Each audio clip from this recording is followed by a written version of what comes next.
کیونکہ یہ قوم ویسے تو بالکل ہوشیار ہے اپنے معاملات میں اور اقوامی معاملات میں، لیکن اگر قوم غفلت میں ہے تو صرف دین کے معاملات میں، قوم غفلت میں ہے تو صرف رسول اکرم صلی اللہ تعالیٰ علیہ وسلم کے ناموس رسالت کے حوالے سے کہ ہم نے تو یہ ڈیوٹی یہ کھاتا صرف لبیک کی پارٹی پر ڈال دیا، وہ جانے ان کا کام جانے، کیونکہ صرف مسلمان وہی رہ گئے ہیں، باقی شاید وہ کس زمرے میں آتے ہیں وہ خود اپنا فیصلہ کریں۔ یہ ناموس رسالت کا معاملہ صرف ان کا نہیں ہے، صرف ہمارا نہیں ہے، ناموس رسالت کا معاملہ ہر مسلمان کا ہے، ہر کلمہ گو کا ہے۔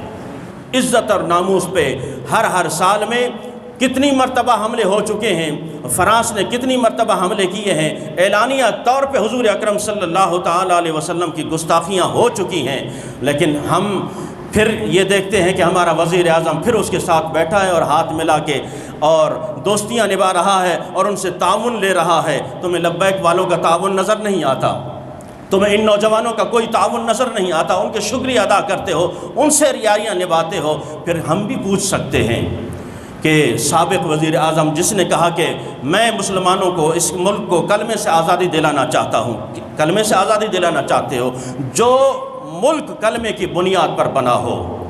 پاکستان کا مطلب کیا؟ لا الہ الا اللہ محمد الرسول اللہ۔ میں صرف اتنا سوال کرنا چاہتا ہوں، ہمیں یہ کہتے ہو کہ اب یہ لبیک والے کہاں ہیں؟ اب ٹرانسجنڈر بل جو منظور ہوا ہے، جس کی طرف میں آپ کو اشارہ دینا چاہتا ہوں کہ مسلمانوں، آج اس اسلامی جمہوریہ پاکستان میں وہ بل منظور ہوا ہے اسمبلی میں، ہم جنس پرستی کا بل، جسے یہ کہا جائے، اب میں منبر رسول پہ کیا کیا بیان کروں، آنکھیں شرم سے جھک جاتی ہیں، آنکھیں شرم سے جھک جاتی ہیں کہ جو ملک حضور اکرم صلی اللہ تعالیٰ علیہ وسلم کے نام پر حاصل کیا گیا ہو، کلمے کی بنیاد پر حاصل کیا گیا ہو، یہی بل جب ناموس رسالت کے لیے اس اسمبلی میں بل بھیجا گیا اور 40 نوجوانوں کو شہید کر کے نوجوانوں کو خون پر روڈوں پر لت پت کر دیا گیا، خون سے نہلا دیا گیا، لیکن انہوں نے کہا کہ نہیں، پھر بھی عوام کہنے لگی کہ یہ بل اسمبلی میں پیش ہونا چاہیے۔ ناموس رسالت کا بل اسمبلی میں پیش کیا گیا اور ان کے رحم و کرم پر چھوڑا گیا، آدھا گھنٹہ بحث ہوتی ہے، پھر مجلس برخاست ہو جاتی ہے، پھر وہ دن لے کر آج کا دن تک کوئی بحث نہیں ہوئی، ناموس رسالت کے بل پر کوئی بات نہیں کر سکا، لیکن یہ بے شرمی بے حیائی کا بل پیش بھی ہوتا ہے اور منظور بھی ہو جاتا ہے۔ اور پھر آپ کہتے ہیں کہ لبیک والے کہاں ہیں؟ میں ایک سوال کرنا چاہتا ہوں، تم کس گھر میں پیدا ہوئے ہو؟ کس کی اولاد ہو؟ کس گھر میں پیدا ہوئے ہو؟ اگر صرف انہی کا یہ کام ہے تو پھر ہم یہ سوال کرنا چاہتے ہیں کہ تمہارے دادا پیر نے جب یہ کہا کہ میں اس ملک کو کلمے سے آزاد کرنا چاہتا ہوں، حضور صلی اللہ تعالیٰ علیہ وسلم کی سیرت سے آزاد کرنا چاہتا ہوں، تو اس وقت کہاں تھے؟ کوئی ایک بولا؟ نہیں بولا۔ کیوں؟ کہ لیڈر کی بے عزتی کوئی برداشت نہیں کر سکتا، لیکن رسول اکرم صلی اللہ تعالیٰ علیہ وسلم اور کلمے کی جو بے عزتی بے حرمتی ہوتی رہے، یہ صرف مولویوں کا کام ہے، وہ جانے، ان کا کام جانے۔ پھر اب ان معاملے میں کہتے ہو تو پھر ہمارا تو حق بنتا ہے، ہمارا یہ سوال بنتا ہے، اور انشاءاللہ اس پر ری ایکشن ہوگا اور ضرور ہوگا۔ اور الحمدللہ جو کام عاشقان رسول کر رہے ہیں، اگر کوئی داد نہیں بھی دے سکتا، لیکن خدا کے لیے کوئی مخالفت بھی نہ کرے، اس لیے کہ اگر اس دور میں عزیزان محترم رسول اکرم صلی اللہ تعالیٰ علیہ وسلم کی عزت اور ناموس پر اور حضور اکرم صلی اللہ تعالیٰ علیہ وسلم کے معاملات پر، دین کے معاملات پہ کوئی ڈٹ کے کھڑا ہے تو اللہ تبارک و تعالی حافظ سعد حسین رضوی کو خضری حیاتی عطا فرمائے، لمبی عمر عطا فرمائے، کہ وہ نوجوان ڈٹ کے کھڑا ہے کہ یہ جسم کٹ تو سکتا ہے لیکن نہ کبھی دین پر آنچ آنے دیں گے، نہ کبھی کلمے پر آنچ آنے دیں گے، نہ رسول اکرم صلی اللہ تعالیٰ علیہ وسلم کی عزت اور ناموس پر کبھی آنچ آنے دیں گے۔ مولانا کفایت اللہ کافی 1857 کی جنگ آزادی میں جب آپ نے انگریزوں کا جیل توڑا تو آپ کو دوبارہ گرفتار کیا گیا اور رات کو جو سزائیں دی گئیں آپ کے جسم پر استری پھیری گئی، جسم کے ٹکڑے اور کھال جب ادھڑ کے گرنے لگی تو آپ نے کوئی اف نہیں کی، چیخیں نہیں ماری۔ اس کے بعد انہوں نے کہا کہ یہ تو بہت ڈھیٹ ہے، یہ کیسے ہوگا؟ انہوں نے پھر انہی زخموں پر مرچیں اور نمک چھٹک دی۔ اب جو جلن محسوس ہوئی، لیکن مولانا کفایت اللہ کافی رحمۃ اللہ علیہ پھر بھی خاموش ہیں۔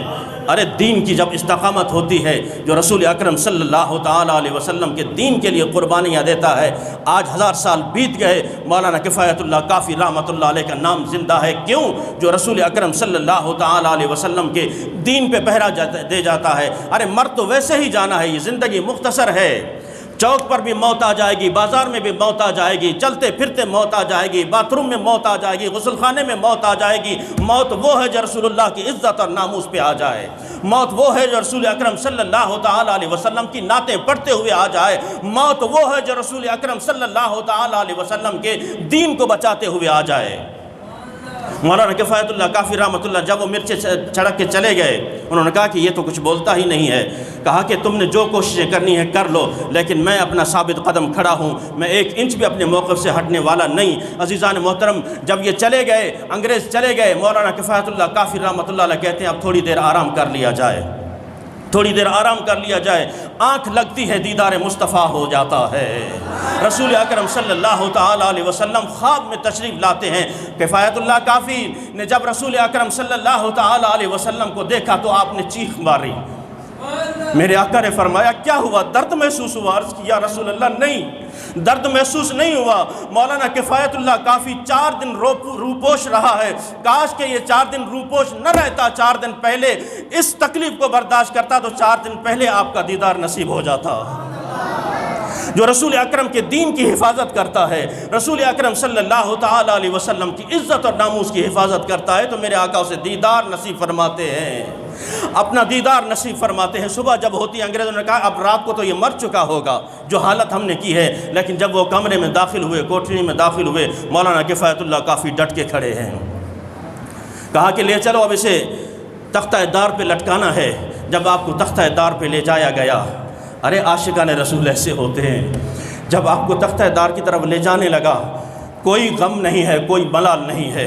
آپ نے اس مقام پر جو نعت لکھی ہے، جو ترانہ پڑھا ہے، سنا دوں وہ ترانہ؟ کوئی گل باقی رہے گا نہ چمن رہ جائے گا، کوئی گل باقی رہے گا نہ چمن رہ جائے گا، پر رسول اللہ کا دین حسن رہ جائے گا۔ ہم سفیر و باغ میں ہے کوئی دم کا چہچہا، ہم سفیر و باغ میں ہے کوئی دم کا چہچہا۔